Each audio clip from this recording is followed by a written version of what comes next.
Hello everybody, it's me John, aka Nolsey, and I'm back again for another one of these videos talking about some of my favourite horror films. I did one talking about the first 5 horror films. Anyway, so this is video number 2, so let's get straight into the intro and let's get on with this.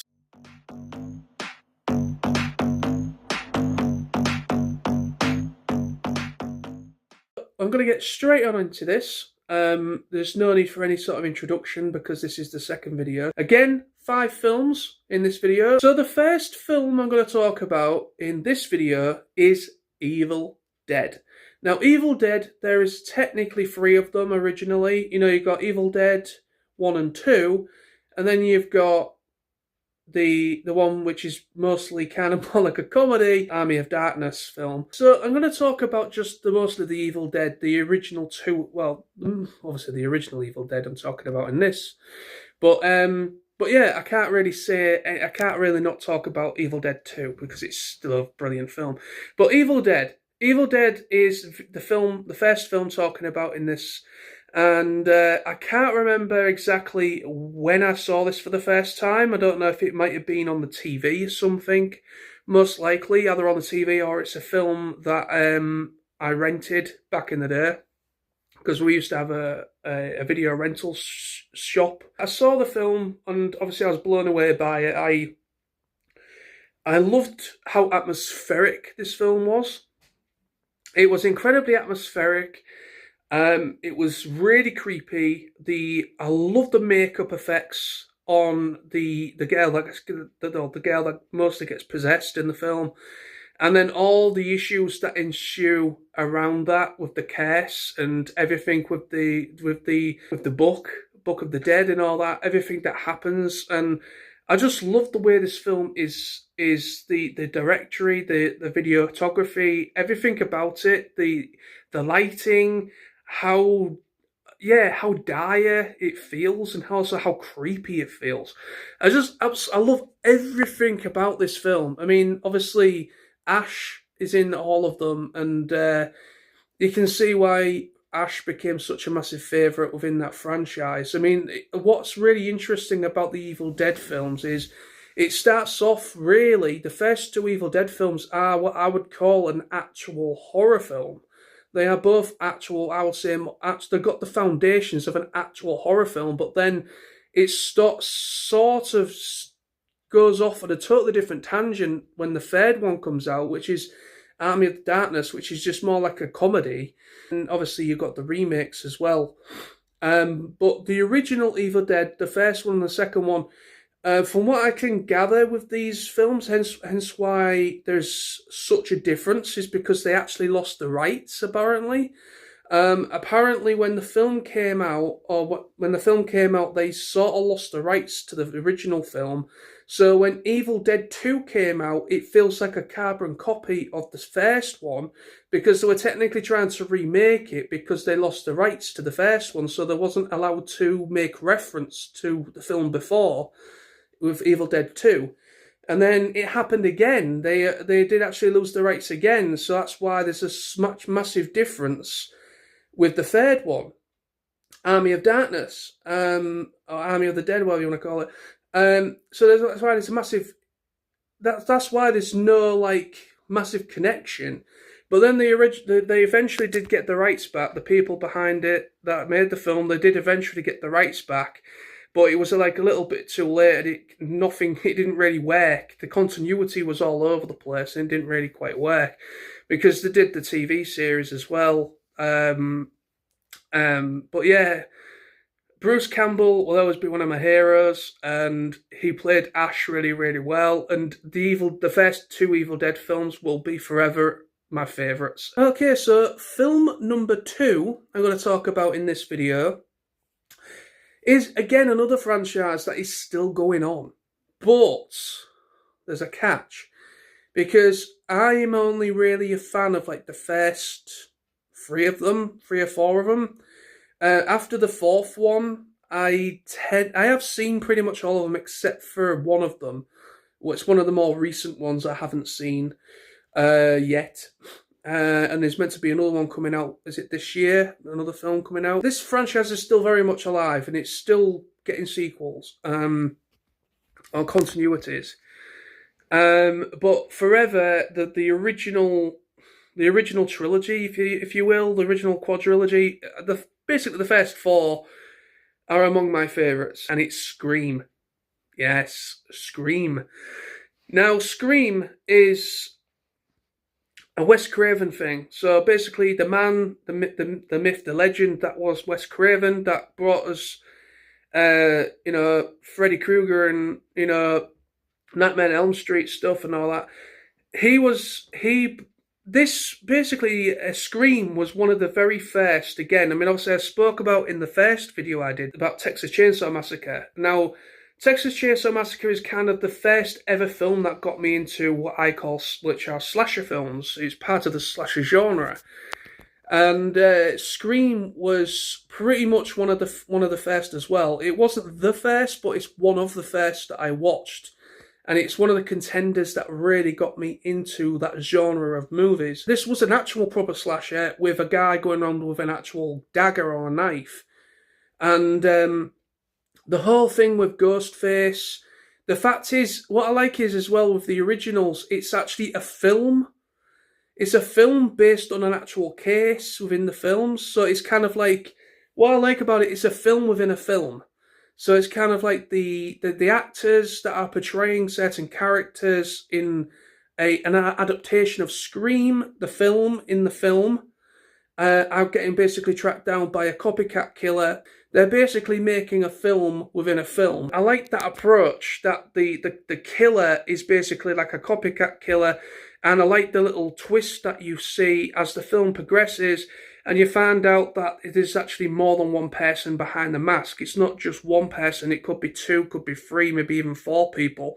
It could be a group of people that are putting on the mask and just using a voice changer so nobody knows who it is. And then eventually it's kind of like a Scooby-Doo moment at the end where they unmasked, where he gets unmasked, or that person gets unmasked who's Ghostface, and you find out who it is.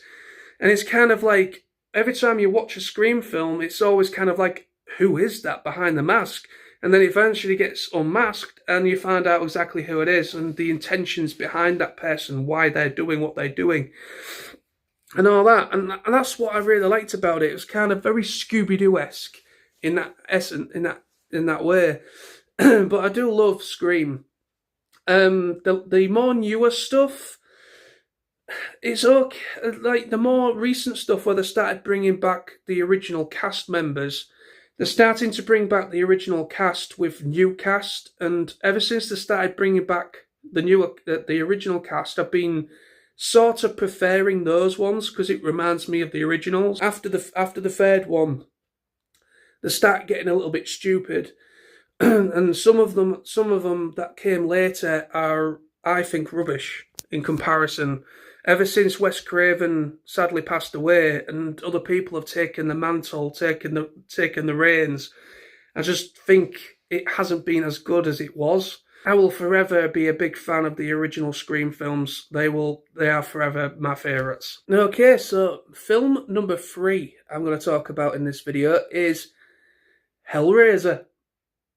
It has to be Hellraiser, at least the first 2 Hellraiser films, because after Hellraiser 2, it starts going off a bit stupid. I think in total, they've made about 5. I think there's been about 5 or 6 films made in the Hellraiser thing. But I know that and obviously the third one is not that good. Anything after Hellraiser 2, I don't really like, and I've never really revisited them. So Hellraiser, I mean, come on, I just absolutely love that film. I've never read the book, the original book that inspired the film. I've never read the book, but what I do know is originally Pinhead was a female in the book. But for some reason, they decided for the film, don't know if it was the executives or what, but they chose to change to a male. And I don't know what the difference would have been. I don't know if the film would have still delivered or been as iconic if they changed who played Pinhead or not. Personally, I don't think it would. I think it would have still worked whether it was a woman or a man. But it would have been quite interesting. I know, like they brought out a new Hellraiser, which is kind of like a remake. Was it last year or the year before? About a year or two ago, and they actually did use a female Pinhead, but which was actually more relevant to the original book.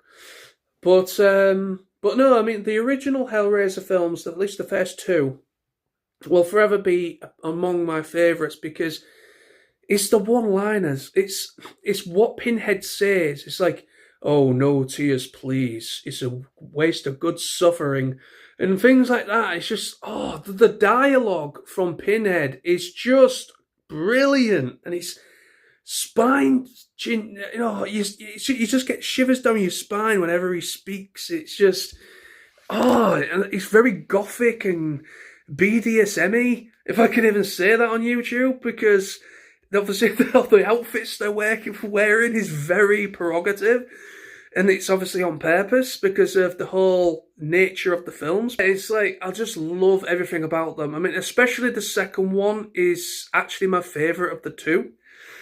Hellraiser 2 will always, even though I love the original Hellraiser and I love the second one, but the second one will be my favourite out the two. Why I say that is because Hellraiser 2 has one of my favourite ever scenes in a movie. And that scene is when that woman technically kind of gets reborn again. She kind of like, there's like a whole sequence that features a mattress. Then all of a sudden, this person comes out of the mattress completely completely skinned, no skin on her at all, and this person just comes out of the mattress, and you just see a person that is skinless, just the muscle and the veins showing. The brilliant makeup on there, incredible practical makeup skills on that, and it's just. Always loved it, and when slowly, when she kind of regains her skin again and becomes looking more human, and I just love everything about the second one, and it's mostly because of that scene that I love so much, is when that woman comes back and then she like regenerates and everything, and you just see her with no skin on, and it's so cool and creepy at the same time. But it's just the way that they did that back at that time was so good. It's just the Hellraiser films. Pinhead is an absolute icon within the horrorscape and the horror thing, and just so good. Film number 4, I think I'm on now. Film number 4 is I have to talk about the Alien films. Yes, Alien. I mean, I still call Alien a horror film in a way, even though it is technically a sci-fi movie. But the fact is that all the characters have been tracked down by the xenomorphs, and tracked down and been brutally murdered and being ripped apart and having acid thrown at them and all that kind of thing. So I still kind of see them as a horror film, but it's just based in space. You can't be. Again, for me, my favourites are at least the first 3. The first 3 Alien films are my favourites, but once you start going, like, after the 3rd film, the 4th one arguably is okay, but it's alright. It's better than what came after, I will say that. But for me, the first 3 original Alien films will be forever my favourites. Alien 2, come on now. Got the space marines going out there, and they're getting slaughtered by the xenomorphs, and there's some incredible cast members among the original Alien films. There's obviously Sigourney Weaver, of course, and Bill Paxton. It's just some incredible films. They are really, really great films. I mean, I've always been fascinated with space. I've always been fascinated with outer space ever since being a kid. And when I first saw the Alien films, I loved everything about the xenomorphs. I loved their design, everything about them. Obviously back in the original Alien films, it was actually a person in a suit. they actually made the suit, the Xenomorph suit, which looked absolutely incredible. The special effects for the time were incredible, still hold up even to this day in some respects.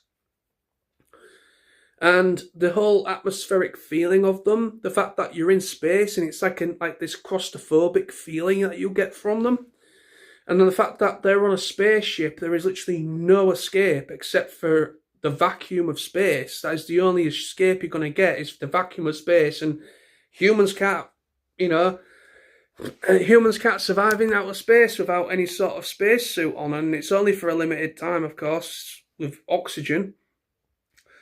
Yeah, it's just everything about the Alien films. The fact it's in outer space, on a ship or spacecraft, and these alien creatures just tracking all the characters down and killing them one by one.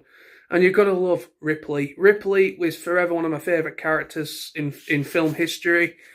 She was kind of really one of the original women that was inspirational characters that you can really get behind and rally with and rally up against, and her going up the Xenomorphs, and yeah, just, oh man, the Alien films are just so good, and I love going back to them time and time again.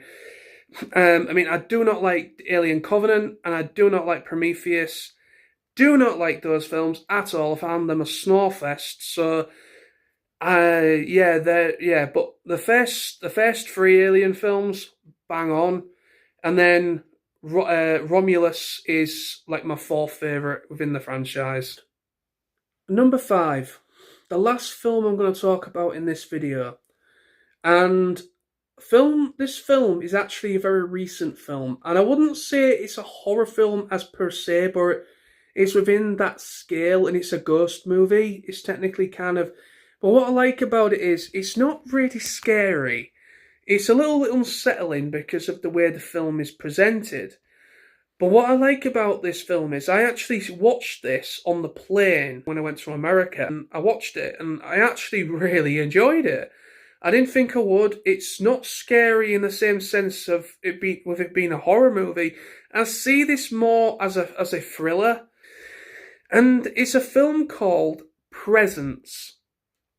Some people might be quite surprised at that, but I actually really liked it. And why I liked it is because this whole film is from the perspective of the ghost in the house.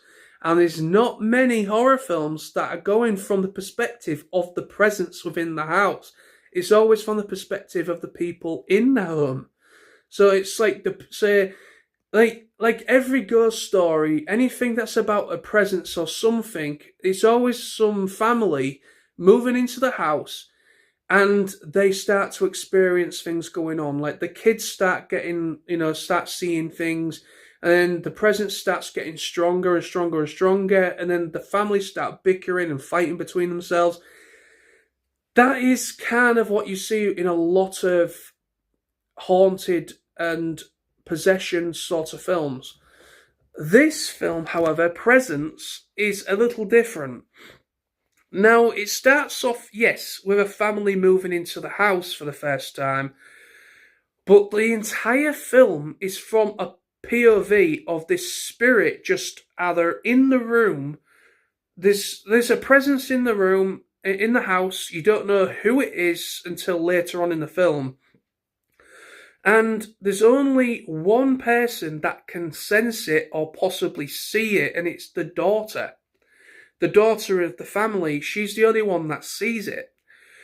But what's interesting is that you watch the family just go about their normal lives, domestics, fighting and bickering between themselves as a family, and there's all sorts of different elements happening with the cast, and all of this is happening, but yet the presence is witnessing all of this, is watching all of this unfold.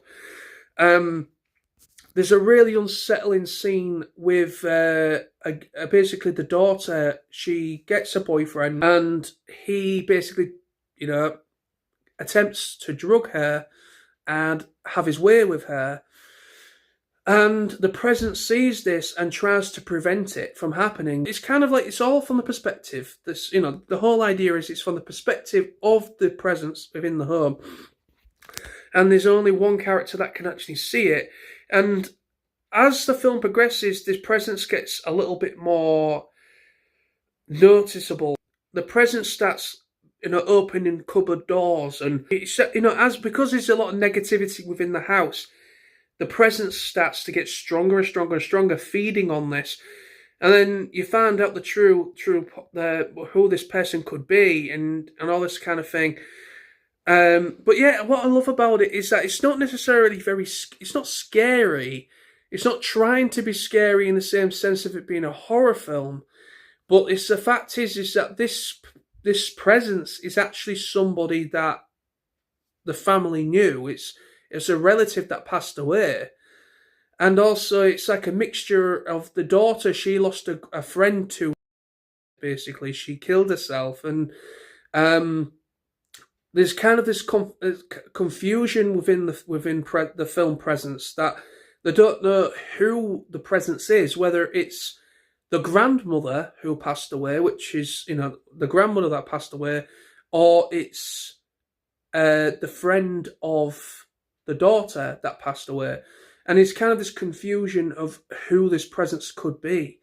And so it's kind of finding out the true, who the presence is, who is lingering in the house.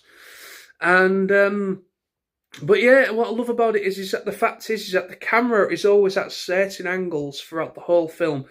And it's just like gliding and floating around the house effortlessly, going through walls, in the cupboard, in the wardrobe, just looking through from the wardrobe perspective, and then you've got them like up in the ceiling, looking from the top, looking from, just following the family as they navigate their home, and all this, that, and the other. And it's just a really interesting perspective, and I've never really seen that as much from past films, and I really do like it. There we go. Thank you so much. That is my second video, talking about another 5 horror films, or, Halloween-esque films that I genuinely are among my favourites. I really do love them. Hope you enjoyed. Thank you so much for watching the last one if you did, and I hope you enjoy this one. So take care. I probably will try and make another one before Halloween. Expect maybe a third one. So thank you, take care, and please remember to subscribe, comment and rate if you liked the video, and share it among your friends. Thank you, bye bye.